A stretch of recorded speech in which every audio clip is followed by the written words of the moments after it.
평범한 사람들의 비범한 삶의 이야기 팟캐스트 을들의 당나귀 귀 시즌 3.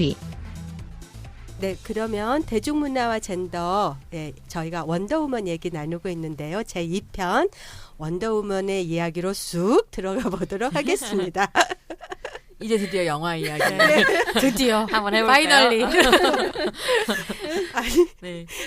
이 첫 방송 듣는 분들이 그랬을 것 같아요. 원더우먼 얘기한다든지. 저희 나름대로의 서스펜스죠. 긴장감을 주기 위한. 언제 나올 거냐고요. 네. 조마조마. 네, 언제? 계속 우리가 얘기했었던 것처럼 아까 원더우먼이라는 것 자체가 너무 미국 대중문화와 페미니즘의 중요한 아이콘이었어서 글쎄 저는 오늘 처음 예, 알았네요. 맥락을 얘기하지 않으면 사실 2017년판 원더우먼에 대한 충분한 설명이 안 될 것 같아서 네. 아주 계획됐던 것처럼 네 그랬습니다. 그래서 이제 영화 이야기를 좀 네. 네. 예. 그 처음 이제 장면에 그 막 훈련을 하잖아요. 말도 타고 활도 타고 아주 멋지게. 그래서 그 장면들이 참 멋있었다라는 그 영화 후기 이런 것들도 많이 올라왔던데 그 여전사들만으로 이루어진 그 부족 그 지명 이름은 잘 생각이 안 나고 아마존 부족이라고 해서 나왔는데 그거가 이렇게 신화에서 나온 얘기라면서요, 선생님? 예, 그 그리스 신화에 보면 아마존이라고 하는 부족, 그러니까 여성들로만 이루어진 부족이죠. 그래서 아마존은 그러니까 A가 없다라는 원래 접두사이어서 이제 마존 가슴이란 뜻이 가슴이 없는 부족인 거예요. 가슴이 없는 여성들로만 이루어진 부족인 거죠. 그러니까 전투를 하기 위해서 한쪽 가슴은 잘라내요. 그리고 한쪽 가슴은 아이를 키우기 위해서 남겨두는 거죠.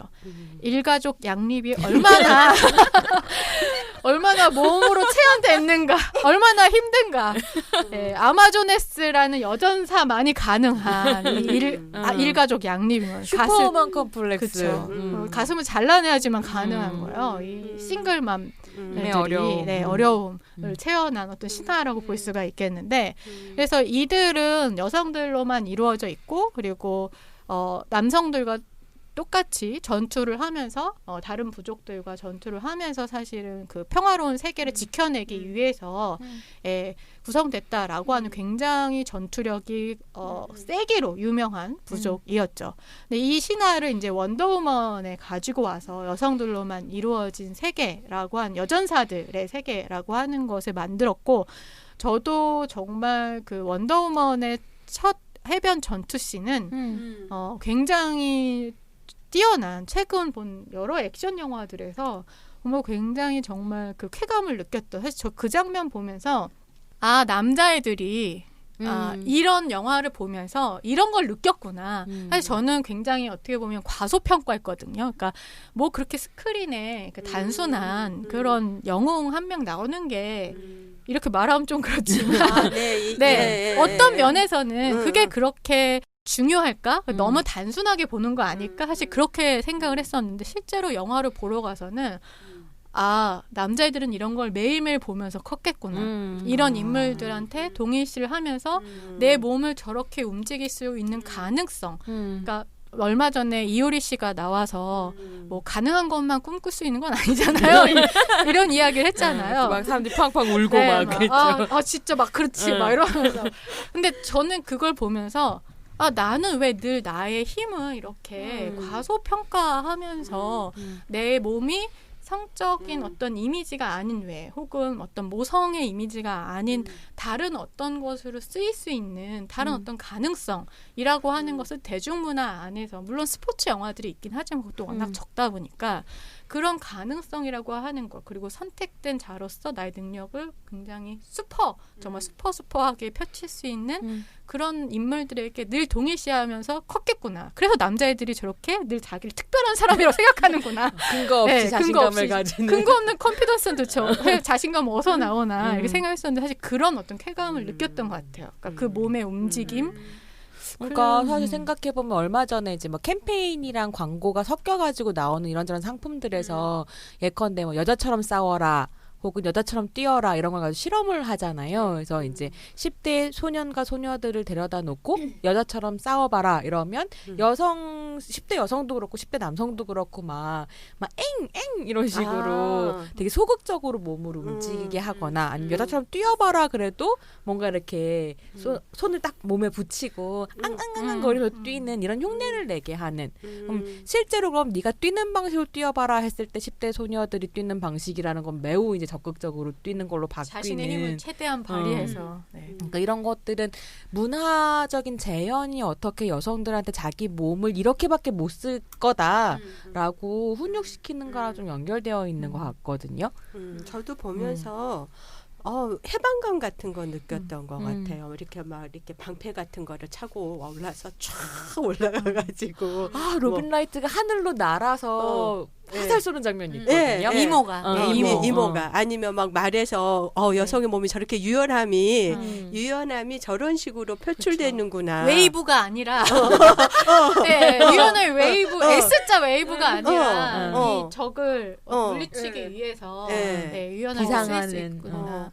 그래서 정말 이렇게 보여주기 위한 평가받기 위한 몸이 아니라 그 자체로 그런 아름다움 이제 이런 걸 느꼈는데 정말 요즘 뭘 하시나요? 괜히 눈에 힘주고 다닐 때가 있어요.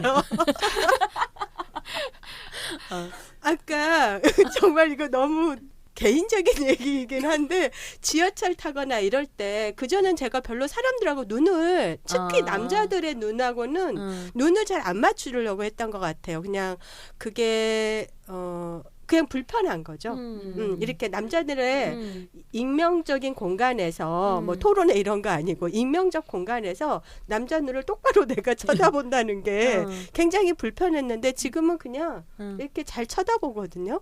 이것도 왜 이런 표정으로? 눈에 약간 힘주고 뭐 자리 싸움이 일어나거나 뭐 이럴 때 근데 이거는 되게 저한테는 작은 변화지만 재미있는 변화인 것 같아요. 그러니까 이게 보통 그러니까 여성을 뭐 성적으로 대상화하는 것에 대해서 문제를 제기하면 남자도 너네 성적으로 대상화하지 않냐, 뭐 비의 복근을 즐기지 않냐 이런 식으로 얘기할 때 그게 왜 비일까요? 근데 그것들 그러니까 저는 둘 다 성적으로 대상화할 수 있다고 생각하는데 그 결과가 확연하게 차이가 난다고 생각하거든요. 그러니까 여성들은 스크린에서 그렇게 대상화되면서 사실은 점점 입지가 줄어드는 방식으로 대상화된다면 남자들은 자기의 막 쩍벌하고 막 자기를 드러내고 이렇게 대상화가 된다는 점에서 이건 완전히 그러니까 차원이 다른 문제라는 생각이 좀 들기도 했고 사실은 그 왜 아까 잠깐 얘기 나왔지만 그 장면 있잖아요. 남자들 막 회의하고 있는데 원더우먼이 혼자 이렇게 들어가가지고 자기 발언을 하는 근데 저는 그 장면을 보고 뭘 느꼈냐면 저렇게 저 여자가 할 수 있는 이유는 아마존에서 컸기 때문이다라는 생각을 저도 했거든요. 그랬어요. 그 시대의 규범을 뛰어넘기 때문에 그러니까 남자들 사이에서 매일매일 위축되는 삶을 자기 경험으로 축적해왔으면 저 시선을 견뎌낼 수 있을 리가 없다. 맞아요. 왜냐면 우리 시선을 받는 순간 위축되는 경험을 계속 해왔기 때문에 그러니까 그 아마존이라는 공간 되게 중요한 것 같아요. 그러니까 그런 규범이 없고 오히려 여성이 리더가 될 수 있고 여성의 어떤 자신감, 여성의 강인함이라고 하는 게 얼마나 가치 있고 신체를 그런 방식으로 사용할 수 있다라고 하는 공간 안에서 컸기 때문에 그 굉장히 가부장제적인 남성 중심적인 세계 안에서 뚝 떨어졌을 때 다른 모델을 보여줄 수 있는 거죠. 그게 아마도 지금 보면 사실 좀 고색창연한 느낌은 들긴 하지만 그게 아마 40년대 그런 어떤 묘사들은 굉장한 어떤 해방감을 주지 않았을까.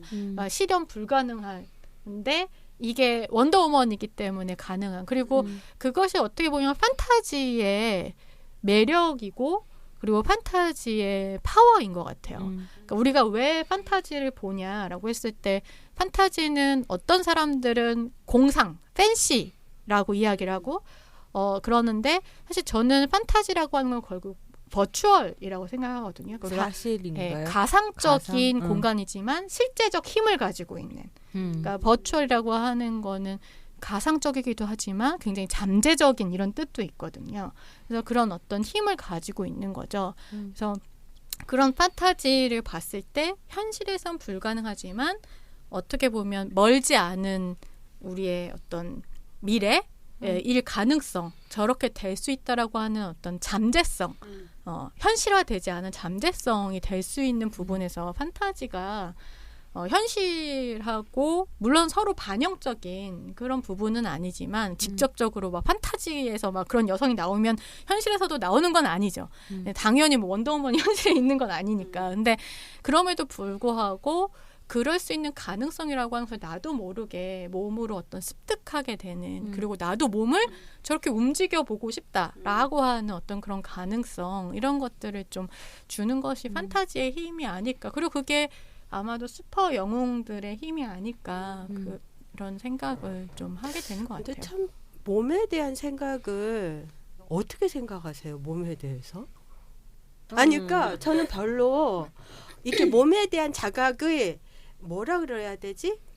제 스스로가 거세시켰는지 어쨌는지 모르지만은 몸을 통해서 어떤 자신감을 얻기보다는 항상 여성의 몸은 약자, 힘이 약하고 그래서 힘에 강한 어떤 남성들로부터 침탈될 수 있는 잠재적인 그렇게 생각이 되기 때문에 몸에 대한 어떤 자각이라고 하는 거가 굉장히 저한테는 약했던 것 같아요. 근데 이제 그 장면들 보면서 좀 다르게 생각이 된 거였거든요. 그러니까 한편으로 보면 가부장제 사회에서 여성들이 끊임없이 자기 몸으로부터 소외되도록 가르침을 받는 것 같아요. 그러니까 이게 말하자면 언제든지 침탈당할 수 있는 성적인 대상으로 이제 시선의 대상이 되기도 하고 이러니까 계속 조심해야 되는 것. 그다음에 뭐 하의를 신긴다든지 뭐 좀 더 거슬러 올라가면 코르셋을 입었다든지 그러니까 이런 식으로 제약을 받는 것이었기 때문에 몸으로부터 스스로 소외되는 경험을 계속 하는 거죠. 그러니까 몸을 스스로 훈련해서 이것을 내 뜻대로 움직일 수 있고 나의 활동 반경을 넓힐 수 있다라는 상상을 못하게 하는 부분들이 있었던 것 같고요. 그래서 제가 되게 좋아하는 이 몸이랑 관련된 좋아하는 에피소드 중에 하나가 뭐냐면 성균관 스캔들이라는 드라마가 있었어요. 저 예. 아주 애정했다. 거기에 보면 이렇게 그러니까 김윤희인가요? 그 여자가 김윤희가 동생 김윤식의 이제 호패를 가지고 성균관에 들어가잖아요. 네. 들어갈 때 자기의 지력을 다 검증받고 들어가거든요. 뭐 이게 시험 봐가지고. 근데 이게 얘가 김윤식이 아니라 여자라는 걸 아는 사람이 딱 한 명이 있는데 그게 이 사람의 스승인 거예요. 그러니까 이 스승이 얘가 너무 똑똑하고 이렇지만 여자면 들어오면 안 되니까 너 나가라. 안 그러면 죽을 수도 있다. 안 나가면 폭로하겠다. 이러니까 이제 김윤희가 내가 시험까지 보고 나의 지력을 이렇게 승인받아 들어왔는데 나한테 왜 이러냐라고 하니까 이 스승이 뭐라고 얘기하냐면 그럼 하나의 관문을 더 통과해라. 그게 뭐냐면 활을 쏴가지고 홍심을 뚫으면 너를 이제 내가 인정해주겠다 하거든요. 근데 이게 처음에는 김윤식이 아무리 활시를 당기려고 해도 근육이 없고 몸이 약하니까 이게 안 되는 거예요. 근데 정말 피가 나는 노력을 해서 근육을 키워서 결국 그 화살을 두 다리로 서가지고 쏴가지고 홍심을 뚫거든요. 근데 그걸 딱 보면서 저거 되게 정확한 묘사다. 그러니까 이 가부장제 사회에서 여성들이 어떻게 자기 몸으로부터 소외되고 그렇기 때문에 보편 인간으로부터 또 소외가 되고 그러니까 자기의 몸과 화해하는 과정을 거쳐서 이제 하나의 인정받는 인간이 되는 거죠. 그러니까 계속 꾸미는 대상이었지. 이게 막 근력을 키우고 어떤 정확한 어떤 행동을 하고 그런 육체성이라는 거에 대해서 저는 정말 교육 받아본 적이 없어요. 정말 그런 교육이 너무너무 필요한 거였어요. 그건 정신적이고 물리적인 나의 행동 반경이라고 하는 것을 계속해서 좁혀나가는 거거든요. 항상 조심해야 네. 되고 정말 원하지 않는 그런 일을 겪을 수 있기 때문에 보호받아야 되는 예. 그렇기 때문에 대상으로 자꾸 묘사가 되고 그래서 어떻게 보면 원더우먼은 그런 여성의 이제 육체성을 보여준다는 점에서 사실은 되게 재밌었는데 저는 그래서 그 앞에 아마존에서까지 재현은 되게 좋았어요. 근데 이 재현에 미국군 남자가 하나 이렇게 영국군인가요? 미국군이에요? 네. 미국군인 걸로 저는. 그래요? 네. 미국군인데 그 전투에 참가한 거였어요? 네네. 그래서 되게 이상해지는 거죠. 왜냐면 2차 대전 때 미군이 이상하다. 참전했잖아요. 그래서 이 스토리가 원래 2차 대전 배경이었다가 1차 대전으로 바뀌면서 여러 가지로 여러 이상한 가지로 이 거예요. 사람이 미국인. 이상하게 저는 당연히 런던으로 가서 영국군인가 보다 음. 했어요. 다들 검색지를 확인해보고. 어. 그래서 그러니까 사실은 그 남자가 끼어들어 오면서 사실은 이 아름다운 아마존의 세계가 저는 균열이 났다고 생각했거든요. 왜냐면 영화에서도 그 공간 두 개가 중첩되면서 이렇게 얘가 이 바다로 싹 넘어오게 되잖아요. 그래서 균열이 났고 오염되었다. 영국군이라고 나오네요. 근데 그게 아마 1차 대전으로 바뀌면서 영국군으로 그러니까 그게 설명이 안 되니까. 왜냐면 2차 대전에 미군이 참전했기 때문에. 근데 왜 또 그 사람 그런 미국 영어를 쓰는 건가요? 이게 미국 영화니까. 이런 혼란들이 좀 같이 있는. 헐리우드잖아요. 네, 저 네. 그러니까 자기 너무 중심적으로. 그 재밌었던 게 어떻게 영어를 잘하려고 하니까 우리는 신이다. 맞아. 그래서 그 아마존에서까지는 되게 재미있게 봤는데 사실 아까도 조금 질문을 드렸지만 아마존을 딱 벗어난 다음부터는 사실 이 인간 세계의 법에 굉장히 익숙하지 않고 그게 장점이기도 하지만 그렇기 때문에 되게 유화적으로 그려지는 부분이 있다고 느꼈거든요. 그러면서 오히려 이 원더우먼이라고 하는 신적인 존재가 매우 순수하기 때문에 아름답고 강한 이런 식으로 재현되면서 어떤 나이브함으로 연결된 건 아닌가? 그런 생각이 좀 나이브함? 예, 들더라고요. 순진하고. 순진하고 막 순수하고 예, 그러니까 막 사랑을 외치게 되고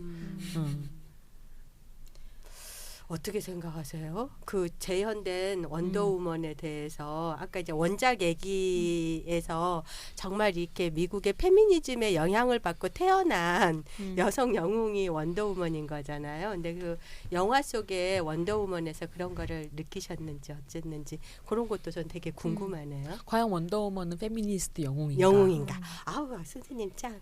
원더우먼은 페미니스트 영웅인가? 그러니까 원더우먼이 현실 세계에 나와서는 본인이 갖고 있는 능력을 네. 트레버가 잊지 않았으면 발휘할 수 있었을까라는 생각이 들기는 했었어요. 그러니까 남자의 도움. 어쨌든 아레스를 찾아가는 그 과정에서는 이 남자의 인도가 있었던 거잖아요. 그래서 네. 그렇지 않았으면 이 사람이 과연 자기가 원하는 그 목표를 이룰 수 있는 건가라는 생각을 하긴 했죠. 그러게요. 한편으로는 그래서 그 트레버의 관점에 따라서 아레스가 누구인가를 규정하게 되는 게 저는 있었다고 생각하거든요. 이 전쟁은 어쨌거나 전선이 쳐져 있고 두 사람이 그러니까 두 주체가 있어야 일어나는 게 전쟁인데 누구가 평화의 편이고 누구가 악의 편이고 이런 것은 실제로는 트레버의 관점에서 보여지는 거잖아요. 근데 저는 뭐 너무 지금 하신 말씀 다 맞는 말씀이라고 생각해요. 그러니까 굉장히 순진하고 유아적이고 사실 아무것도 모르기 때문에 그러니까 양가적이라고 생각을 해요. 아무것도 모르기 때문에 사실 그런 식의 그 당시에는 있을 수 없는 캐릭터를 만들어냈고 그러면서 정말 평화, 사랑, 거의 이제 미스 코리아, 미스 아메리카, 미스 이스라엘을 부르짖으며 사실 그런 방식으로 이제 등장을 하면서 아이들이 죽으면 안 돼, 무고한 사람들이 죽으면 안 돼라고 하는 아주 단순한 생각에서 이 전쟁을 폭력을 막으려고 하는 그러니까 그 당시 어떤 정치적인 복잡한 맥락이라든가 이런 것들은 원더우먼에게는 상관도 없고. 사실 알지도 못하죠. 그냥 눈앞에서 벌어지는 어떤 현실을 막는 거에 급급한 상황인 거죠. 아레스를 찾는 데 또 목적인 거고. 근데 또 한편으로는 저는 그런 생각은 좀 들었어요. 자꾸 제가 이제 이 영화를 되게 호의적으로 해석하려는 어떤 경향. 그러니까 저는 되게 좀 재밌게 봤기 때문에 네, 그런 경향이 있기는 한데 어떤 면에서는 되게 재미있게도 그 로빈 라이트, 그러니까 이모 캐릭터, 그러니까 이 원더우먼의 그 롤모델은 엄마가 아니라 로빈 라이트라고 하는 이모예요. 그러니까 그 계보에서 가족 계보에서 한 가닥 이렇게 벗어나 있는. 그 다음에 이 또 적은 제우스 아버지인 제우스가 아니라 그러니까 늘 뭐 스타워즈나 뭐 이런 영화들에서 보면 내가 네 결국은 아빠다. 내가 네 아빠다 이랬을 때 가장 우리가 충격을 먹고 어떤 그 가족 서사의 콤플렉스가 최고의 그 모티브가 되는 동기가 되는 이런 경향들을 갖고 있는데 삼촌인 아레스가 악당인 거죠. 그래서 이런 식의 선악 구도라고 하는 것을 오히려 비껴간 전 부분이 그러니까 물론 원더우먼이라고 하는 캐릭터는 태생상 굉장히 예전에 만들어진 캐릭터이고 사실은 그동안 배트맨이라든가 슈퍼맨처럼 꾸준하게 개발되어 오지 않은 캐릭터인 거죠. 사실 미개발된 캐릭터예요. 어떻게 보면. 그러니까 배트맨은 미개발된 캐릭터. 이렇게 많이 만화책에서도 다루고 엄청난 시리즈를 통해서 여러 감독들을 통해서 맞아. 굉장히 복잡한 방식으로 서사들을 덧붙이면서 개발된 캐릭터라고 한다면 원더우먼은 사실 이제 시작. 이제 다시 리붓. 손 선생님의 유행어 리붓.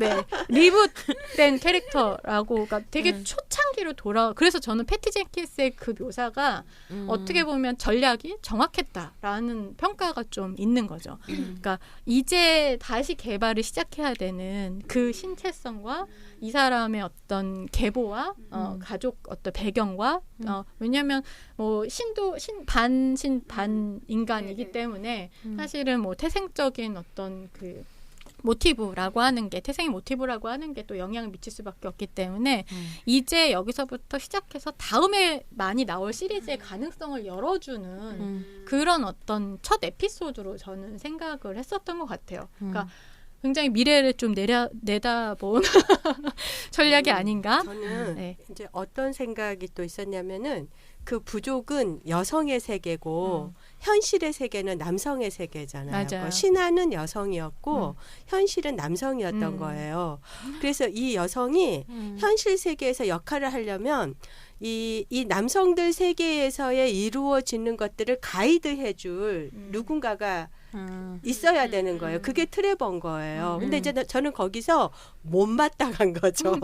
그게 왜 이렇게 아무리 이 사람이 그러니까 신이었다고 하더라도 그 신들의 세계에서도 뭐 골모술수 이런 거 다 있고 말이지 이런 건데 정말 어떤 그 현실에서 벌어지는 이해관계라든가 전쟁이라고 하는 거는 그냥 벌어지는 것이 아닌데 누굴 미워해서 전쟁하고 이러한 거가 아닌데 그런 거에 대해서 완전히 무지하면서 그런 어떤 추상적 가치만을 담지한 여성으로 원더우먼이 역할을 하는 거잖아요. 그래서 그 현실에서의 뭐 이런 것들은 이 트레버의 도움을 받는 거예요. 그래서 여성이 저는 유리천장을 생각을 했거든요. 여성이 남성 세계에서 자기 역할을 하기 위해서 유리천장을 깨뜨리려고 하면 신이어서 이 인간 세계에서는 남성의 도움 없이는 아직 아무것도 할 수 없는 그러한 것에 대한 상징인가라는 생각도 했고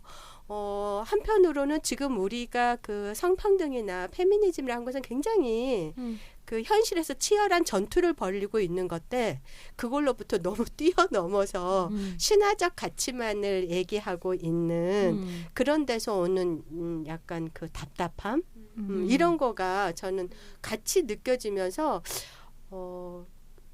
그 원더우먼이 되게 멋지잖아요. 그 멋짐이라고 하는 그것에 대한 환호하고 그 이면에 있는 그 단순함. 단순하면서 이 허망함, 현실에서는 아무 힘을 갖지 못하는 이 허망함, 이게 저에게는 굉장히 양가적으로 저는 느껴졌던 것 같아요. 태생적 한계이고 어떻게 보면 슈퍼히어로물의 한계라고 이거는 사실 여성 영웅에만 해당되는 이야기가 아니라 다른 슈퍼히어로물에도 역시나 해당되는 이야기이긴 한 것 같아요. 근데 여기에 이제 젠더가 기입되다 보니까 이런 방식으로 다르게 사실 읽힐 수 있는. 근데 선생님 배트맨 같은 거 보면 막 그 무슨 고민, 뭔담인가?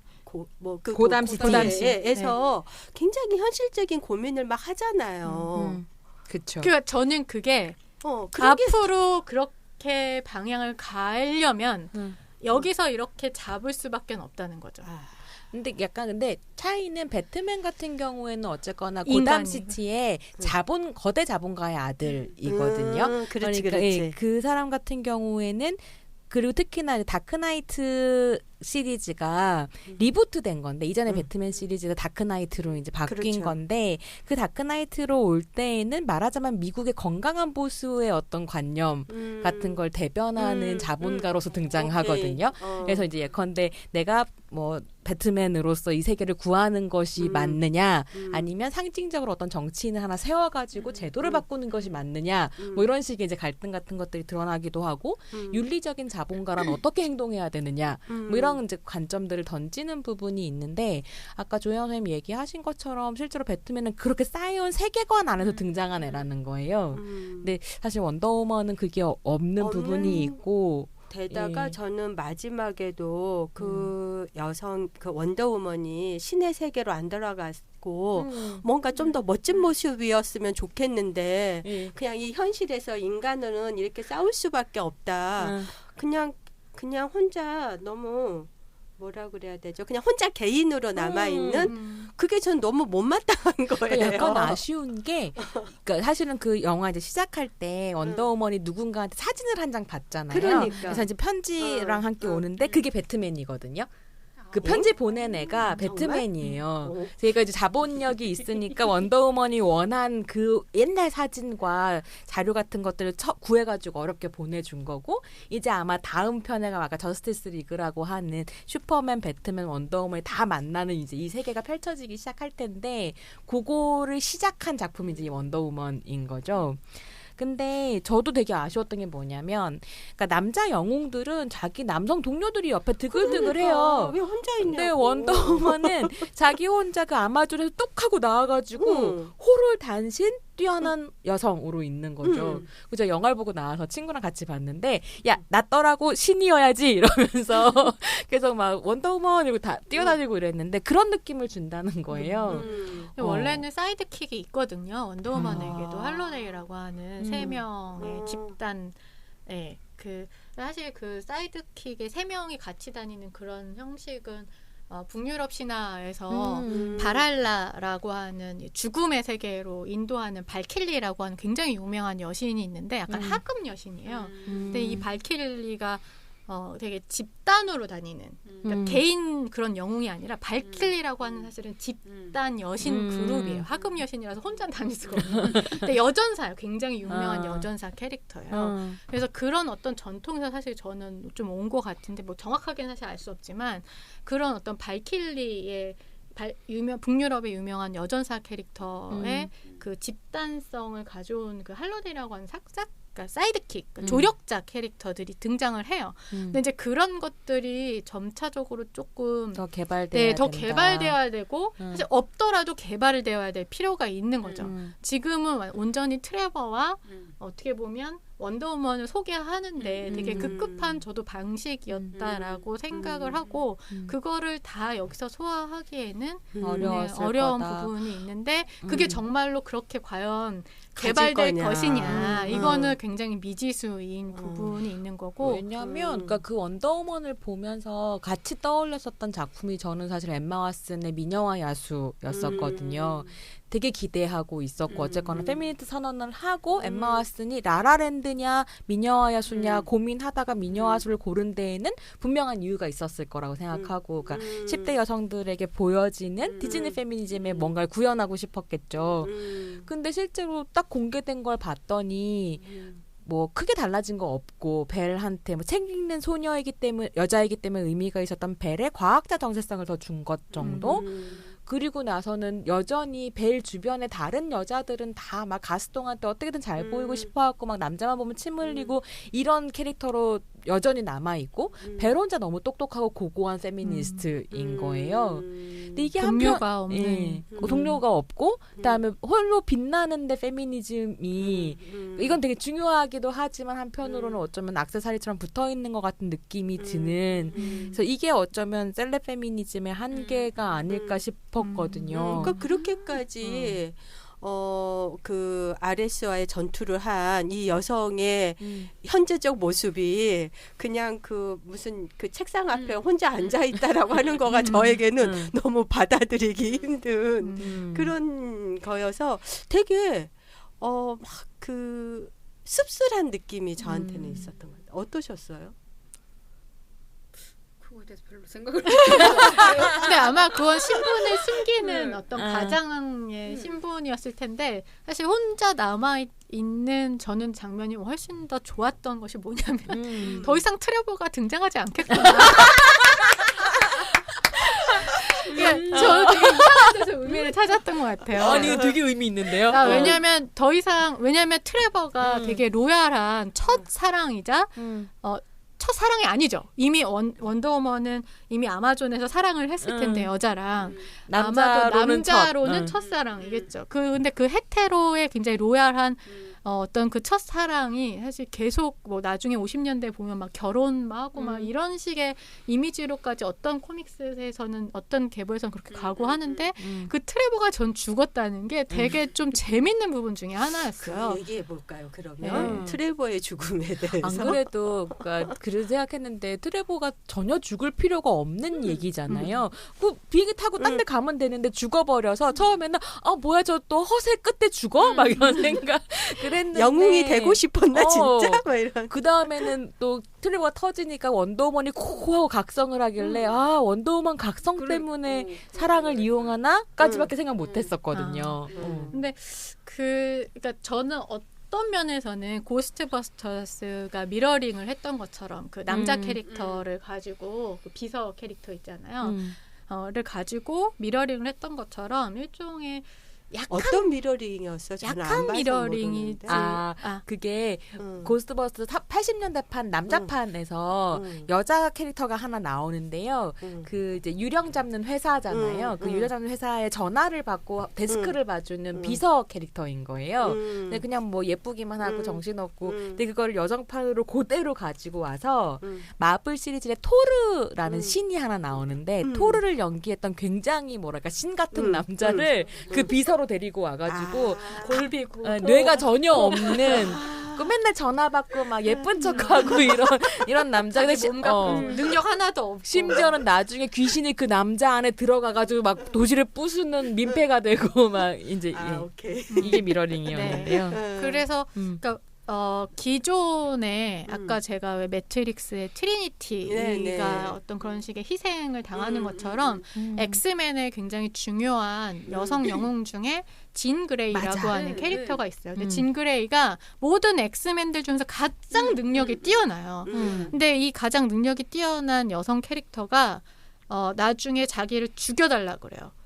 왜냐하면 능력이 너무 뛰어나서 여자기 때문에 컨트롤할 수가 없는 거죠. 그러니까 말하자면 여자한테 최고의 능력을 갖는다는 건 결국은 오버되어 있는 능력이라고 여기는 거죠. 컨트롤할 수 없는, 여자가 감당할 수 없는. 그래서 이 여자는 결국은 내가 오히려 악이 될 수 있기 때문에 사람들을 해칠 수 있기 때문에 내 능력 때문에 나를 죽여라. 그래서 연인이 결국은 죽이게 만드는. 그래서 결국은 남성 영웅들이 이제 뭐 물론 엑스맨은 약간 집단 영웅이기 때문에 좀 다르긴 하지만 결국은 그런 캐릭터들이 여성 영웅 캐릭터 안에서 엄청나게 많았거든요. 제가 제일 좋아하는 미드 시리즈 중에 페니드레드풀이라고 하는 뭐 뱀파이어 늑대 인간 뭐 도리안그레이 다 나오는 마녀 다 나오는 갑자기 조혜영 선생님의 사생활이고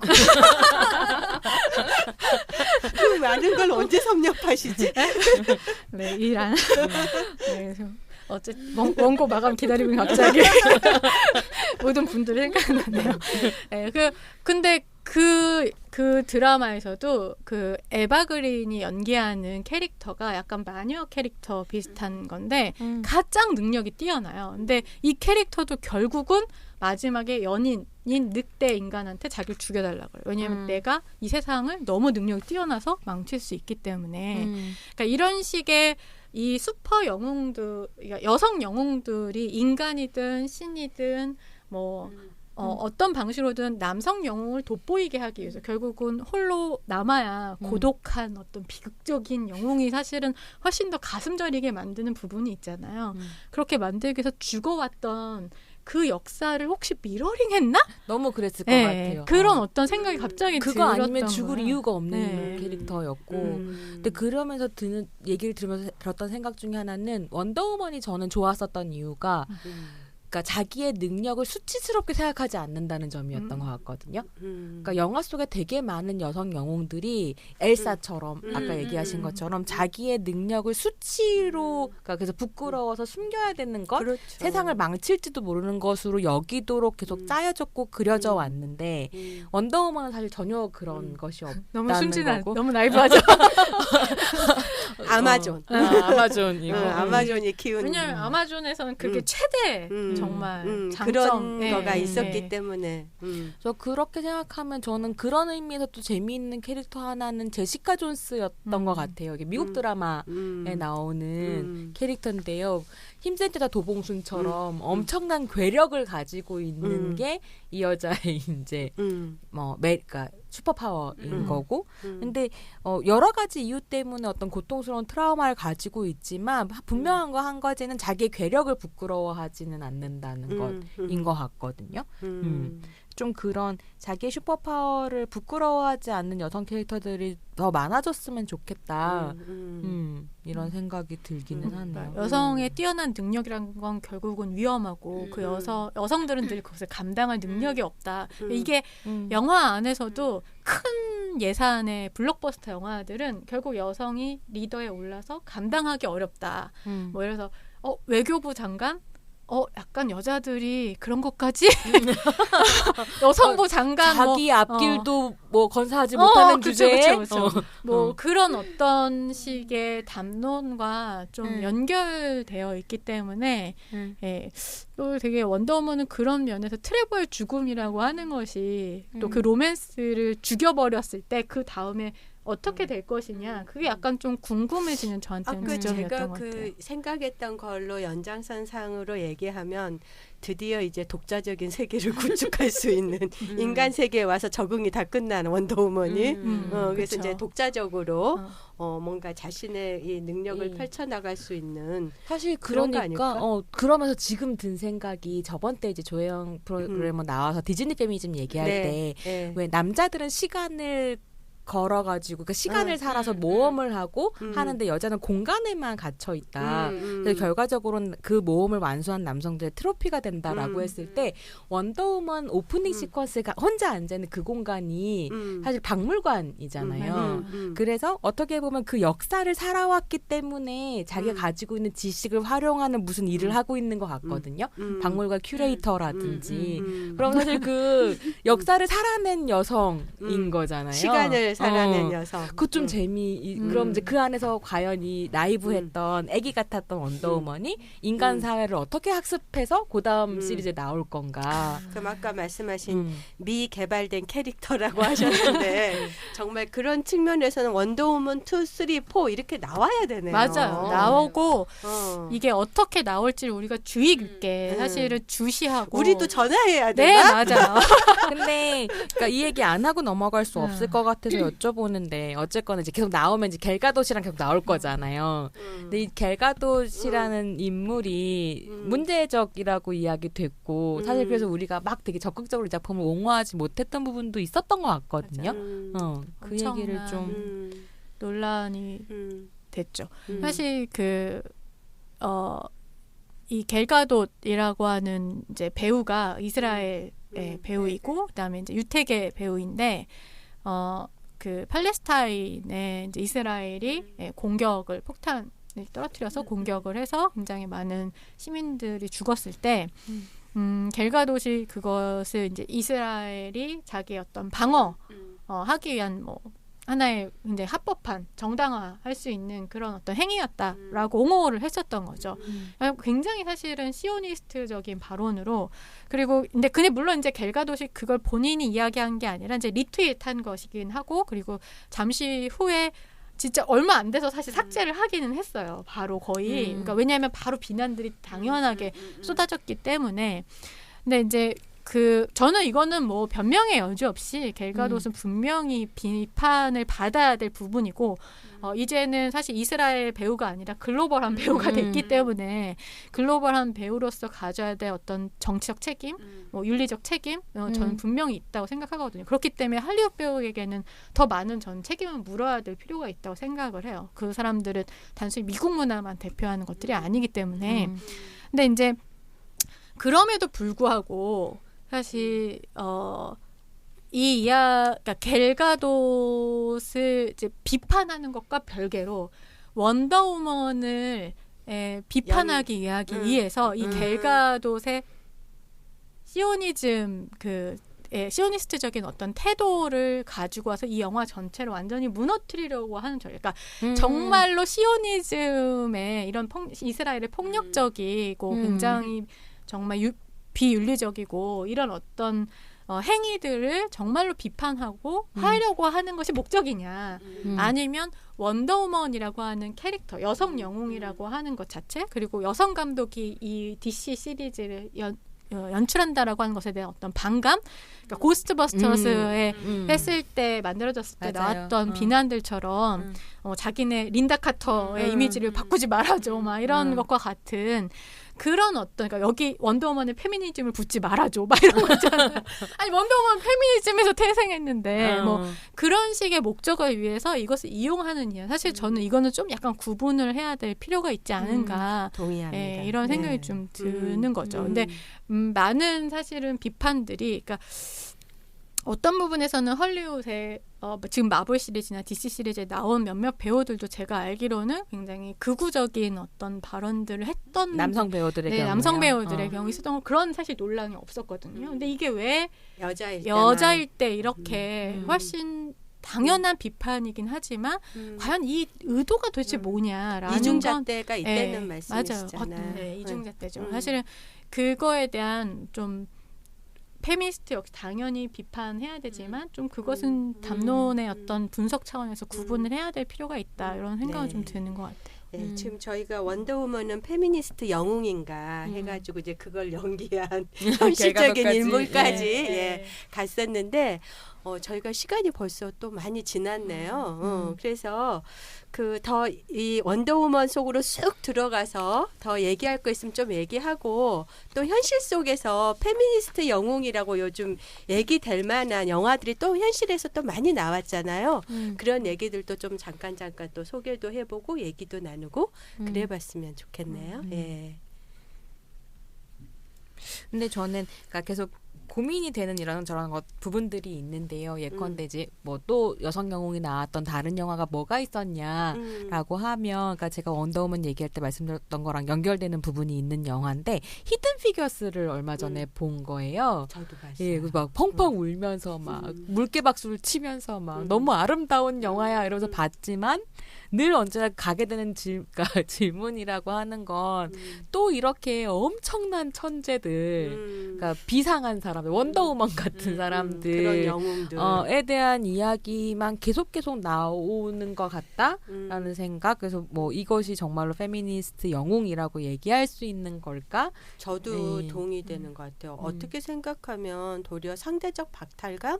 우리 같은 평범한 뭐 이런 그냥 하루하루 살기도 급급하거나 내지는 장사미사, 여성 노동자 이런 사람들하고 영웅하고는 너무 거리가 있어서 그냥 거기에 현재 자신의 모습보다는 그냥 뛰어나고 싶은 어떤 자신의 모습을 거기다 투사하는 그러한 것도 좀 있지 않을까라는 생각이 들었고 어쩌면은 영웅이 이렇게 막 대세적으로 나오는 게 현실의 비루함을 감추기 위한 그러한 자본의 전략인가 뭐 이런 네, 현실에서는 너무 불안정하고 그렇죠. 그 화려함에 비해서 나의 하루는 편의점 가서 도시락을 사 먹어야 되고 막 이러한 이 현실들이 있는 건데 그 간격이 너무 크다라는 생각을 하게 되거든요. 그게 사실 유리천장 아까 얘기해 주셨는데 그 얘기로 다시 돌아오게 되는 것 같아요. 그러니까 몇 명의 그러니까 영웅서사라고 우리가 흔히 이야기를 하죠. 그러니까 한 명의 영웅이 이 세계를 변화시킨다. 의미 있게 좋은 방식으로 변화시킬 수 있다라고 하는 게 사실 영웅서사잖아요. 결국은 개인을 중심으로 하는 되게 부르주아 서사죠. 개인이 강조되는 개인의 어떤 능력에 따라서 이 모든 것이 판가름될 수 있기 때문에 그리고 사실 페미니즘 뭐 대중문화 안에서도 그렇고 페미니즘 페미니스트적인 관점에서는 이런 식의 영웅 서사가 결국은 굉장히 남성 중심적 서사다. 1인 영웅 서사라고 하는 것이 남성 중심적 부르주아 서사다라고 비판해온 것이 맞기 때문에 이 부분을 사실 되게 고민을 할 필요가 있긴 한 것 같아요. 왜 지금 이런 여성 영웅들을 원하는가. 아까 말씀하신 것처럼 유리천장을 깨는 어떤 몇 명의 여성들이 그러니까 뭐 대통령이 되거나 뭐 아니면은 뭐 몇 명이 장관이 되거나 그러니까 이게 조금 그래도 나아지고 있는 게 대통령 장관으로 뭐 이게 그런 건가요? 네. 아 참. 근데 어쨌든 몇 명의 굉장히 뛰어난 능력을 가진 뭐 언어 능력도 출중하고 정말 유엔에서 막 일하고 막 이런 능력을 가진 여성이 결국은 하는 것도 힘든데 그래도 그걸 했을 때 어떤 해방감을 대리만족을 느끼는 이런 거에 만족해야 되는가라고 하는 저는 굉장히 좀 질문할 필요가 있고 또 하나는 셀레 문화라고 하는 것이 분명히 이런 식의 1인 영웅 서사 그러니까 이 셀레브리티 문화는 결국 셀레 페미니스트라고 하는 우리가 쉽게 상품화할 수 있고 쉽게 아이콘으로 만들 수 있고 모든 사람이 대중적으로 알고 있는 이런 어떤 셀레 페미니스트 문화 마케터블 그러니까 상품 시장에 내놓을 수 있는 그런 어떤 굉장히 쉬운 페미니즘, 대중적인 어떤 페미니즘의 부상과 맞물려 있다라고 생각을 해요. 한편으로는 좀 그러면서, 그러니까 그 기존의 신화에서 여성 영웅을 다루는 방식, 기존의 서사에서 여성 영웅을 다루는 방식은 어땠는가라고 하는 것을 좀 생각해 보면 저는 굉장히 그 아까 발킬리도 이야기를 했는데 아니면 뭐 맥베스의 그 마녀들 세자매로 등장하는 마녀들이라든가 아니면은 뭐 그리스 신화에서도 되게 자매 신들이 많거든요. 맞아요. 근데 같이 그 때려 자매 다니면서. 신들은 남성 형제 신들처럼 개별화되기보다는 때로 다녀요. 그러니까 그룹 집단으로 다니는 신들이 많아요. 그래서 제가 사실 거기에 대한 좀 고민이 많은데 이걸 어떻게 해석해야 될 것인가. 이거를 힘이 약하기 때문에 익명이기 때문에 모으는 것으로 해석해야 되나 아니면은 여성 연대로 생각해야 되나. 혹은 또 여자 때로 그려내는 방식인가. 그쵸. 근데 그러면서 제가 그 고민이 되게 들었던 게 노동 이야기에서 노동 영웅, 그러니까 일반 영웅을 지금 우리가 얘기한 건 슈퍼히로인이라든가 뭐 이런 엘리트 여성들이지만 뭐 노동 그 서사, 영웅 서사를 노동자, 영웅 서사를 다루는 데 있어서 사실 그런 경향이 전 있다고 생각을 하거든요. 그러니까 뭐 파업전야 같은 되게 유명한 89년에 나온 너무 옛날 영화죠. 노동자 영화죠. 네. 되게 근데 그 영화를 보면 마지막에 결국 그 서사가 남성 노동자 한 명이 이 파업을 완전히 이끌고 마지막 엔딩 장면이 렌치를 이렇게 쫙 들면서 우리 예전에 걸개 그림에 딱 나오는 남성 노동자처럼 이 사람의 얼굴을 이렇게 딱 클로즈업하고 정지시키면서 끝이 나요.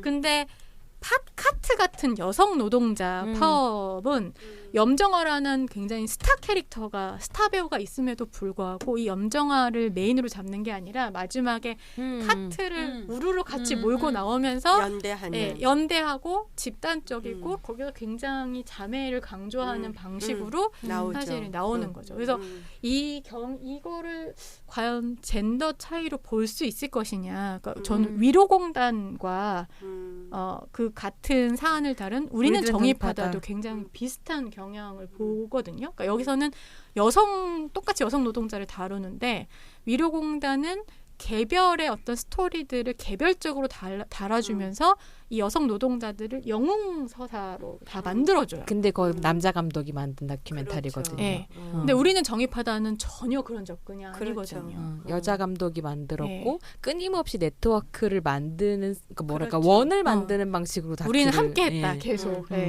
우리는 서로의 용기다.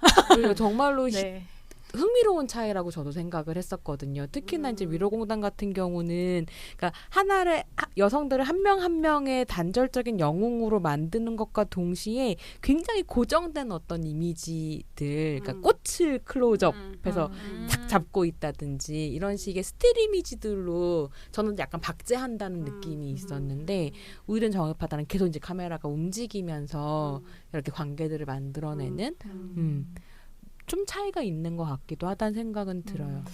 일반 그냥 뭐 깊이 생각은 안 해봤지만 대부분 그렇게 했을 때는 우리가 투쟁 현장에서 혼자서가 아니라 그 자각이라고 하는 게 나의 고통이 너의 고통과 연결되어 있음에 대한 자각에서 투쟁이 일어나잖아요. 그러니까 이제 그것을 표현하는 방식은 당연히 어떤 자매든지 조금 더 넘어가면은 전체 뭐 여성 노동자의 일반이 겪는 고통에 대한 감흥이라든지 그렇기 때문에 이 연대적인 방식으로 그게 드러나게 되고 실제로 여성 노동자들이 개인은 굉장히 약하지만 그 투쟁의 현장에서 온전히 서로를 이해하게 되거든요. 이렇게 하다 보면은 쟤는 뭐 이런 상황이고 뭐 엄마는 어쩌고 근데 지금 여기 현장에 와 있고 그 내가 빠지면 제가 힘들까봐 못 빠지겠고 막 이러한 감정적 결속력이라는 게 굉장히 끈끈해지면서 이 투쟁이 가거든요. 실제로 그렇게 돼요.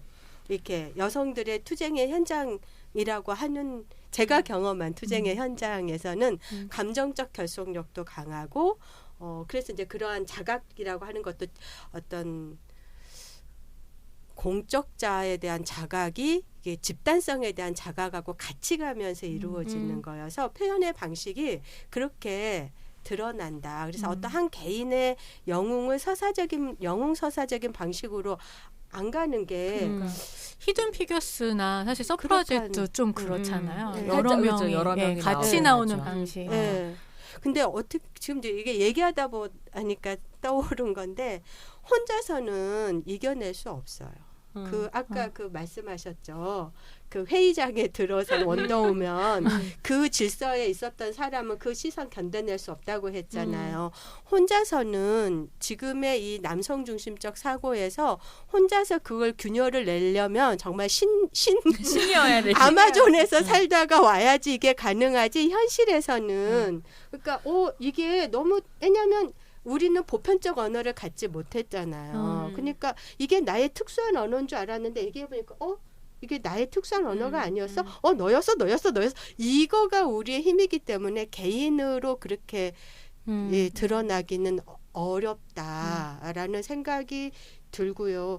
그런데서 아까 말씀하신 셀럽 문화 하고는 현장에서 제가 경험하는 그런 거는 굉장히 좀 다릅니다. 얘기를 하면서 전 지금 방금 그런 생각이 들었는데 이게 이제 다큐멘터리 이야기가 나왔으니까 최근에 저는 되게 흥미로운 경향 중에 하나가 그러니까 정말로 뭐 우리는 서로 연결돼야 힘이 된다라는 것처럼 각각의 투쟁의 공간들이 있잖아요. 뭐 성주라든지 강정이라든지 혹은 용산이라든지 이런 공간의 이런 이제 투쟁들을 다루는 다큐들에서 그러니까 투쟁하는 여자들의 이미지가 월등해지고 있다라는 느낌이 좀 들거든요. 그렇죠. 그래서 그러니까 최근에 파란나비 효과라고 성주 투쟁을 다룬 다큐멘터리를 봤는데 여기에서 또 투쟁의 중심에 여성들 특히 엄마들이 있는 거예요. 근데 그러면서 이제 어떤 인터뷰가 나오냐면 왜 이렇게 다 여자들이 많아요라고 하니까 이 성주 투쟁 처음 시작할 때 성주에 있던 남자들은 이렇게 얘기했다는 거예요. 국가가 한다는데 이 지금 빨갱이들 쳐들어 이거 중요한 문제인데 이거 우리가 싸운다고 되겠니? 라고 했다는 거죠. 밀양 얘기가 그러니까 밀양도 그렇고요. 그러니까 이 여성들이 뭐 국가고 뭐고 이제 처음 시작은 국가고 뭐고 내 새끼들 이렇게는 안 돼가 됐었던 거예요. 내 아이들 지켜야 돼로 시작했는데 되게 흥미로운 건 그러니까 어쨌든 내 아이를 지켜야 된다라는 생각이 나 아닌 누군가에 대한 배려인 거잖아요. 지켜야 된다. 그러니까 이게 점점 아이를 넘어서 옆에 있는 사람들로 확장돼 가는 거예요. 성주 투쟁 안에서. 그래서 정말로 흥미로웠던 거는 꼭 이거 다큐 보셨으면 좋겠는데 어떤 장면이 나오냐면 꼭 보세요. 파란 나비 효과 이거 이제 공동체 상영 시작했대요. 네. 근데 이렇게 뭐 막 주민들이 너무 열심히 싸우니까 성주 군에서 되게 야비하게 얘네들 술 팔고 커피 파는 미친년들이다 이렇게 이제 얘기를 해버린 거예요. 그러니까 이 언니들이 막 너무너무 이제 화가 난 거죠. 그래서 발언대에 올라가서 이런 얘기를 하는 거예요. 술 팔고 커피 파는 게 왜 직업을 이렇게 폄하해도 되냐? 그리고 우린 미친년이 아니다. 근데 이분은 이제 뭐 아이를 키우는 가정주부셨었던 거고, 그런 다음에 나온 플랜카드가 뭐였냐면 술 팔고 커피 팔아 세금 낼 땐 국민이고 국가에 반대하면 미친년이냐? 이런 이제 플랜카드가 나오는 거예요. 근데 속이 시원하다. 그러니까 근데 이런 식의 연대 확장이라고 하는 게 사실 그러니까 밀양투쟁이 전 대표적이었다고 생각했는데 이게 계속 그런 식으로 확장이 되고 있고 좀 흥미로운 지점들이 있더라고요. 그렇게 생각하면 여성 영웅의 재현을 더 확대해서 본다면 이런 재현들도 혹시 있다. 현실에서는 여성 영웅 오히려 찾아볼 수가 있는 거 아닐까요? 그런 것 같아요. 그러네요. 네. 네. 한국의 지금 현실 안에서 결국 끝까지 정말 투쟁하고 이 어떤 불의와 맞서 싸우는 이게 영웅이라고 우리가 이야기를 한다. 아무도 정말 안 될 거라고 누구나 안 될 거라고 이야기할 때 끝까지 그걸 믿고 가는 이 세계의 법에 익숙한 남자들은 안 된다라고 말할 때 사실 법에 익숙하지 않기 때문에 왜 안 되냐일 수도 있겠다는 생각이 그걸 보니까 들더라고요. 그러니까 그 2000년에 학교 비정규직 상담받은 사례가 그때 이제 그 여성 노동자회에서 학교 비정규직 급식 조리사 상담 받으면서 그게 이제 전국 여성 노동조합에서 이제 그거를 받아서 조합원을 확대했었는데 제가 이제 처음에 그 부천의 초등학교 급식실에서 8년 일했는데 엄마가 돌아가셨는데 경조사 휴가가 없어가지고 그랬어요 그때. 그래서 내가 아니 8년을 일했는데 경조사 휴가가 없다니 뭐 이런 약간 이제 기억이 헷갈리긴 한데 오래돼가지고 하여간 이제 그러면서 이건 당연히 없는 직종이야 일용직이니까 했는데 아니 일용직이라고 왜 없어?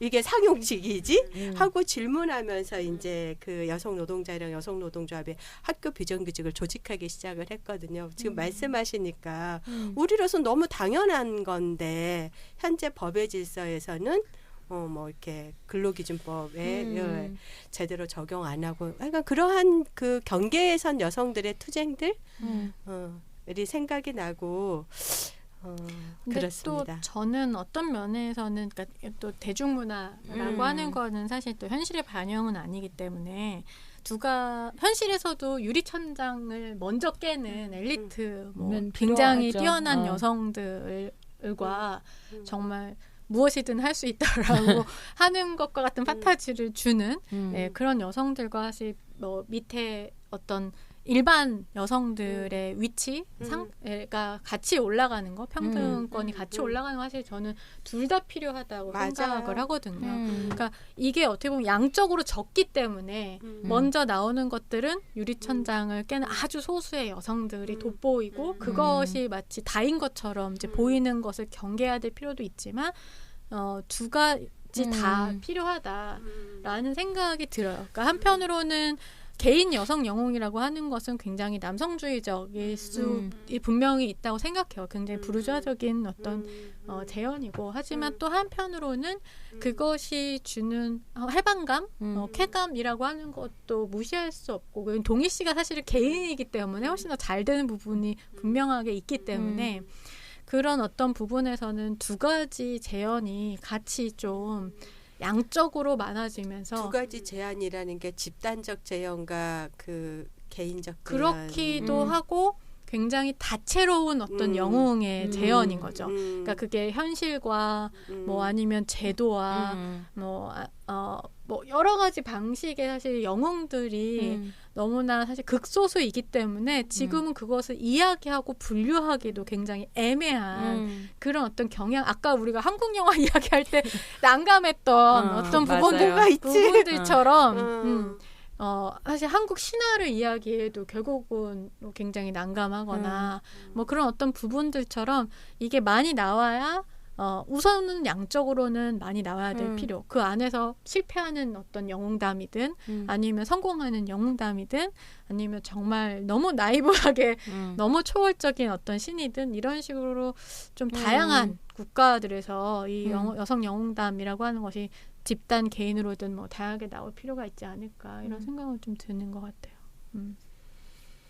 사실 그렇게 했을 때 저는 정말 재밌게 봤었던 건 최근에 미스 슬로운이었거든요. 완전 미친 것 같은 나쁜 여자. 사이코패스인가? 근데 생각해보면 그런 캐릭터가 없었던 맞아요. 거죠. 지독하죠. 아주 지독한 여자. 그게 저는 미스 슬로운하고 시카리오를 비교하면 진짜 재미있을 것 같아요. 시카리오라고 하는 그 영화는 처음엔 되게 여성 영웅처럼 보이거든요. 그러니까 경찰 FBI 요원인가요? FBI. FBI 미국 FBI 요원이고 그다음에 어떤 자기가 남성 중심의 또 마약상을 잡는 멕시코에서 마약상을 잡는 굉장히 남성적인 어떤 프로젝트에 긴급 투입된 거죠. 되게 특별한 어떤 선택된 이 여성은 이제 사실 자기를 그렇게 생각할 수밖에 없는 상황 속에서 나중에는 그 사실은 프로젝트를 실행하는 데 있어서 결국은 실패하고 이 여자는 결국 도구이고 미끼였다. 그러니까 도덕성을 담보하기 위한 이 프로젝트가 사실 되게 비도덕적으로 불법으로 이루어지거든요. 성공하기 위해서. 미스 슬로운과 아주 대척점에 있네. 근데 이 에밀리 블런트 이 주인공 여성이 그러니까 이걸 불법적인 걸 합법적이고 도덕적인 것으로 커버하기 위해서 여성 요원을 일부러 집어넣은 거예요.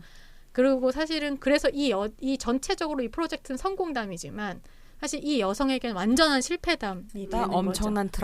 트라우마가 되는 거죠. 내가 도대체 뭐였던 거지? 라는. 근데 미스 슬로우는 정말 반대. 저희가 이제 거의 시간이 지나서 지금 이 원더우먼은 페미니스트 영웅인가 하다가 지금 또 얘기가 자유롭게 흘렀는데 좀 저기 그 애청자분들에게 좀 말씀을 드리자면 앞에서 저희가 얘기한 것처럼 시즌 3는 좀 더 자유롭고 이렇게 뭐라고 표현을 편안하게 해요? 녹음을 좀 해보자라고 하고 실험을 해봤는데요.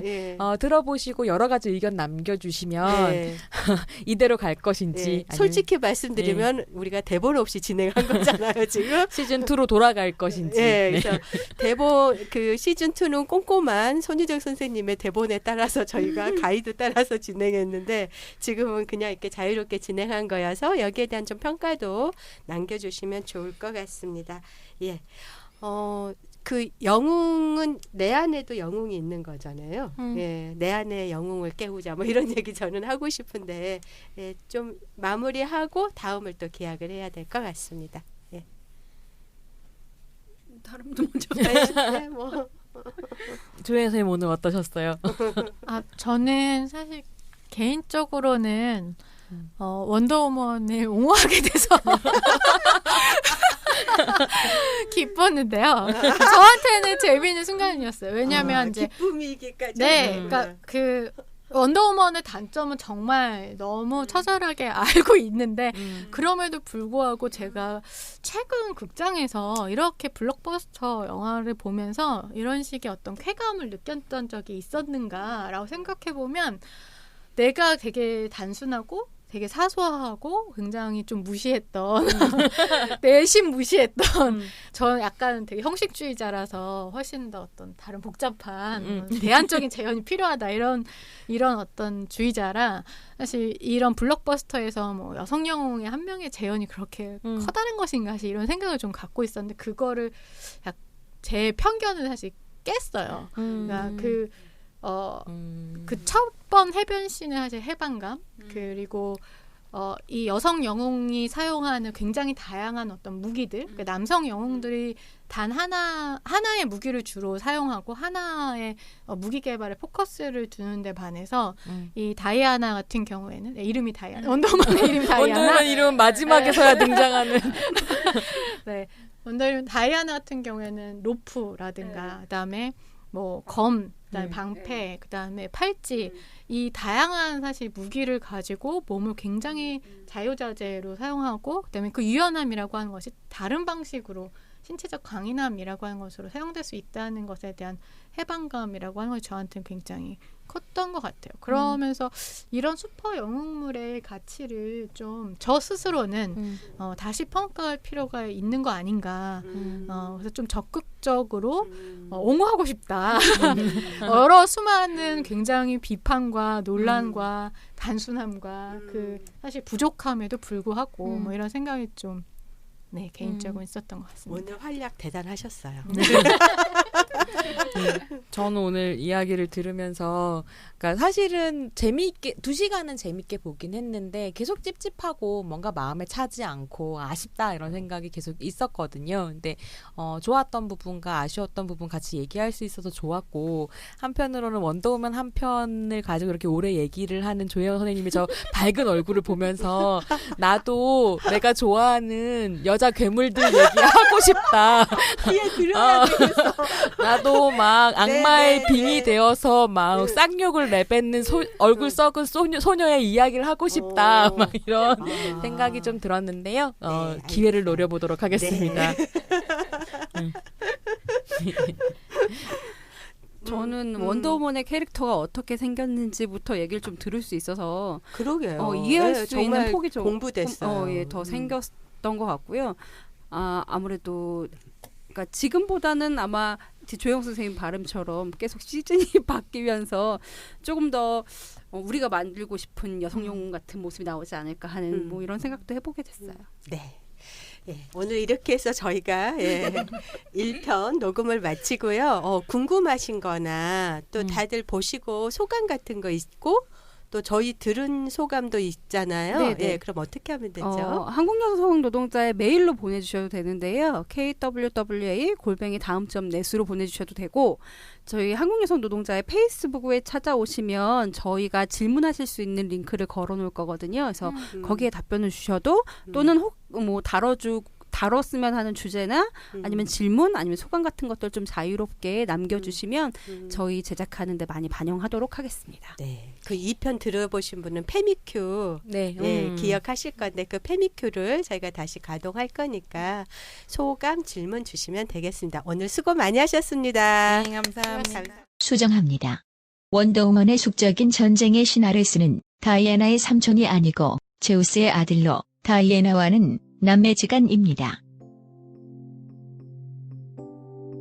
팟캐스트 을들의 당나귀 귀 시즌3는 2017 서울특별시 성평등기금 후원 사업으로 한국여성노동자회에서 제작합니다.